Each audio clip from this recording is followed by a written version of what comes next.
picture this. It's Monday morning. You've opened your laptop and you've already had 3 new orders that day. You didn't post. You didn't chase the whole hashtag thing.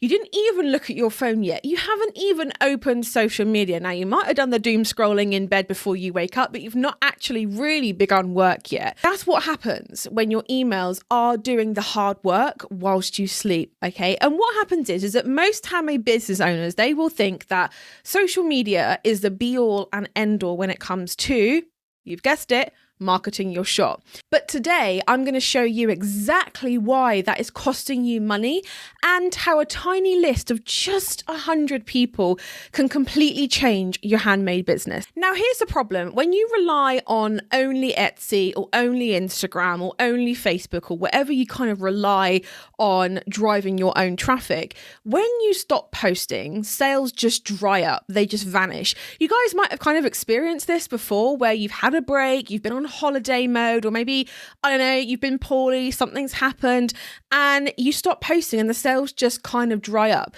And it's not that you're lazy, right? It's just that the system is almost kind of built against you, and it's built to make sure that you are posting all the damn time.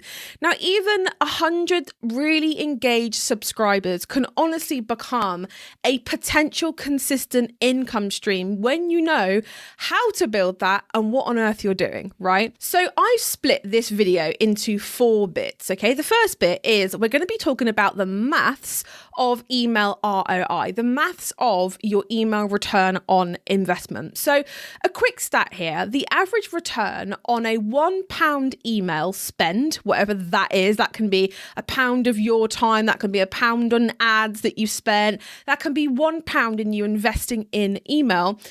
The likely return of that is going to be £36. So that is insane, right? That's a 36 return on investment, return on spend, okay? So for every £1 you spend, the average is that you are going to get 36 back. But let's break that down into real numbers, okay? If you have 100 email subscribers and 20 of those people open your emails, which is a low open rate, to be honest, our emails get between 50 to 60, but let's just keep it conservative. And let's say 10 click. Out of those 10 clicks, you're going to get 2 buyers. Okay, now you probably want to work this out for your own conversion rates, your own pages, your own listings. But what you have to basically keep in mind is that people who are on your email list are already going to be warmed up to you. They're already going to know about you. They are already going to be aware of what you do. So your conversion rates are going to be so much higher than that of social media because you are doing the email thing. Okay. Now, I'm not saying you have to stop posting on social media because you have to get people to your email list in the first place. And don't worry, we're going to be talking all about that. But the thing here that I really need you to take away from this is that do not sleep on email. Trust me, for a long time, I was just email's dead, whatever, social media is the way forward. We need to all be doing video and blah, blah, blah. But then I actually sat and I worked out what my return on investment was for my email list. And I was shook because I was looking at it and I was thinking, this is something that we've not even really put that much effort into. And yet it's bringing us in consistent traffic. It's bringing us in consistent sales. I'm going to be going over the pros and cons and all that kind of stuff. But the biggest one that I want you to know now is that when someone signs up for your email list, they are opting in to hear from you. Whereas on social media, they're kind of not. They're kind of just shown whatever the algorithm wants to spit out at that time. And that's when, you don't really get a lot of comments, a lot of hearts, a lot of anything, because they're just kind of being served up whatever the algorithm, Instagram, Facebook, whatever, kind of thinks you need to see. But with email, people are actually opting in. Now, that's the first thing. The second thing is that you don't have any competition in people's inboxes, right? The likelihood is that they've only signed up to one person who sells jewelry, one person who sells crochet stuff, one person who sells mugs. They're not really going to sign up for 5 or 6 different places. I mean, they might, but it's very, very rare. So the competition is so much lower. Whereas on an algorithm, if you click on one t-shirt maker's shop, the chances are is that you're going to get shown a bunch more. So let's just go back to those numbers real quick. Let's say your average transaction value is £30. That means that for your 100 subscribers, your 20 opens, which is low, your 10 clicks, you're going to get 2 buyers. So if your average transaction value is £30, that's £60 per email. That's not bad going, right? And let's say you do 4 emails a month, roughly 1 a week. That's £240 a month, £2,880 a year.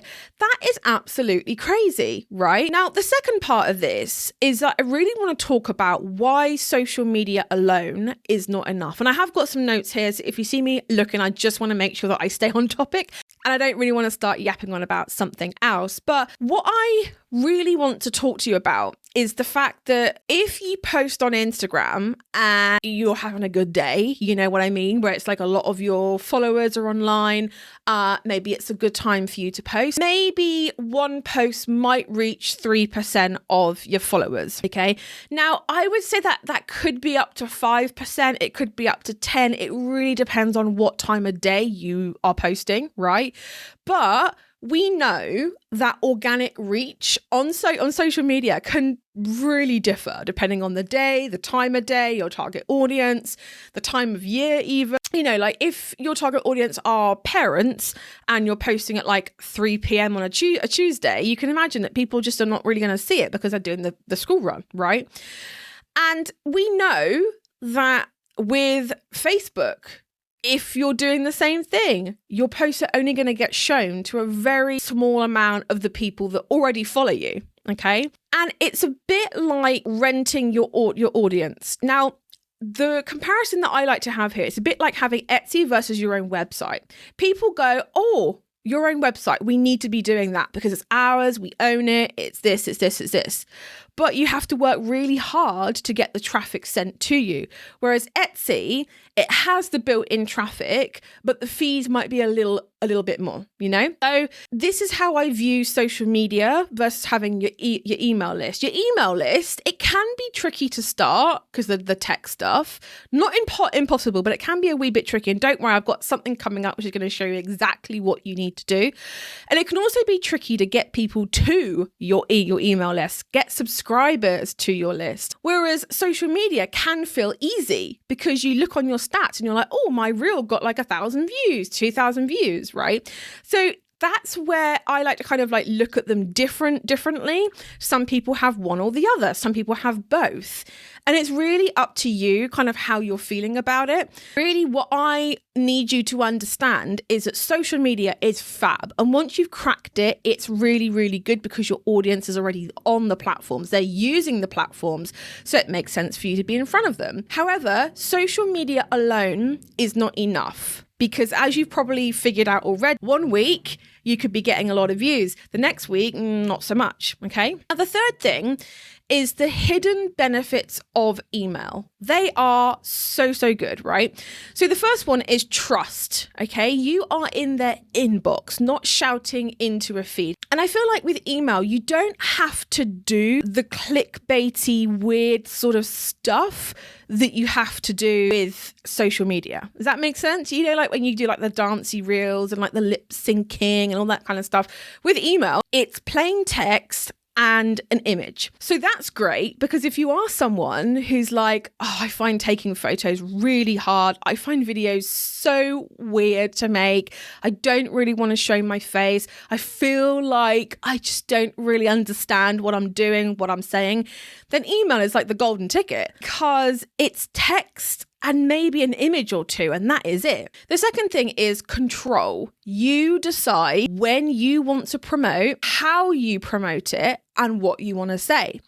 It's not like, oh, Instagram doesn't want you to put a link here. It doesn't want you to use hashtags. It doesn't want you to do this and this and this and this. You feel like you have to have a social media degree half the time to get what's going on right now. But with email, it's very simple. Like the whole premise of like the mechanics behind email hasn't really changed. Again, it's just a text, image, a video link maybe. You might see like a GIF or a poll or something in there, but it's very, very simple, very, very basic. And you get to control how your message comes across. Now, the other thing is that you can test really, really well with email, because with testing on social media, it's kind of that thing where no 2 days are ever really the same. So testing can work, and it does work, and I'd recommend you do it, but it can be quite tricky to have that fair test, whereas email, you absolutely can. One of our makers actually, she sent a email out about her new Christmas ornaments and added a line at the end that said, PS, reply if you want a custom color. And that one sentence in her emails turned into 6 custom orders in a day. I find that email gives you feedback loops that social media never really will. And it's just really, really cool. Now, the fourth part of this is that I really want to go over like the common mindset things, the common blocks, I guess the common excuses that people have for not starting an email list, because actually a very small percentage, when we polled our audience, actually have an active email list. Maybe they've got one floating around somewhere. They kind of started it up a little while ago, didn't really do anything with, didn't get any subscribers to it. So just kind of like gave up on it. Now, the first thing is, I don't know what to say. Well, I have actually created for you a really low key, easy breezy course that's going to show you how to do everything I've just said in such a simple, easy way. In fact, you could get through it in 2 days, 3 days max, and get your list up and running and get your first subscribers in ASAP. And it's called the Maker's List Building Course and Kit, because I'm actually giving you a shed ton of stuff in there that is going to make this whole thing easy. So for example, going back to that thing of, I don't know what to say, we have templates, we have things that give you that literally walk you through, change this, change that, send, done. Now, something that a lot of other people say is, I'm not techie. I don't know how to set this thing up. Like, I've heard now you have to have this and this and this. I don't really understand that. A lot of the tools are drag and drop now. It's so easy. And plus, in the Maker's List Building Course and Kit, I'm giving you the tech walkthroughs that you need to be able to get this done. All right, so just get it done, get it out the way. Within an hour, it's going to be set up and done. Okay. Now, the other one that I hear a lot is, I feel like this is just something else on top of my list. I feel like I just don't really have time to do the whole email thing. Well, this is the interesting thing, is that just 1 hour a week of dedicating to your email list, and to be honest, it takes me probably 15 minutes, if not 20, to write an email. So an hour is kind of overkill, really. But let's just call it an hour. That can replace hours of daily posting without seeing anything. You know what I mean?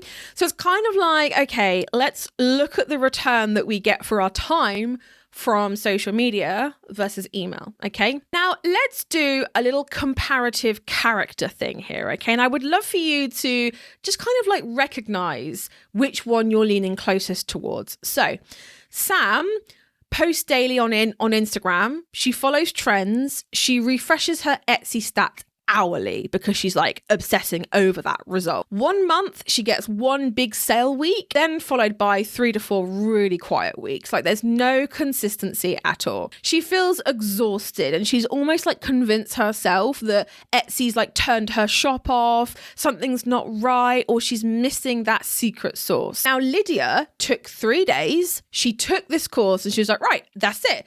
I need to know exactly what I need to do, and that's it. And I'm going to put aside three days. I'm going to get this thing done. And she created her freebie. She really just completely nailed it. She built a free Canva landing page, and do not worry, I'm going to show you exactly how to do that. I promise you, it's so much easier than it sounds.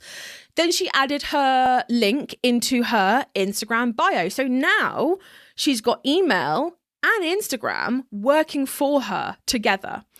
And then she got 97 subscribers, new people into her business in just 6 weeks. Now that's absolutely crazy, right? And the big picture thing here is building your email list is something that you own. It's a part of your business that will forever be yours, unless people unsubscribe, of course. But building your list, it isn't busy work. It's a safety net. And it honestly is, because when you think about it, with your email list, wherever you decide to sell. Let's say next year you're like, I don't want Etsy anymore. I want my own website. Those list of people are going with you wherever you go to sell, right? And it means that the next time Instagram glitches or the algorithm slows down for whatever reason, or I don't know, whatever happens, you still got people absolutely ready to buy from you, okay? Now, next week, I'm going to be sharing with you exactly how to grow those first 100 subscribers to your list without tech headaches, overwhelm, or anything like that. So I really, really hope that you will stick around for next week, because I'm really going to be digging into that. And do not forget to hit subscribe wherever you are consuming this, YouTube, podcast, wherever, and leave me a comment if you can. It really means the world. I really, really hope that you have enjoyed this, and do not forget the Makers List Building course and kit. It's going to be so amazing for you. But for now, thank you so much for watching, listening, and I will see you all real soon. Bye, everyone.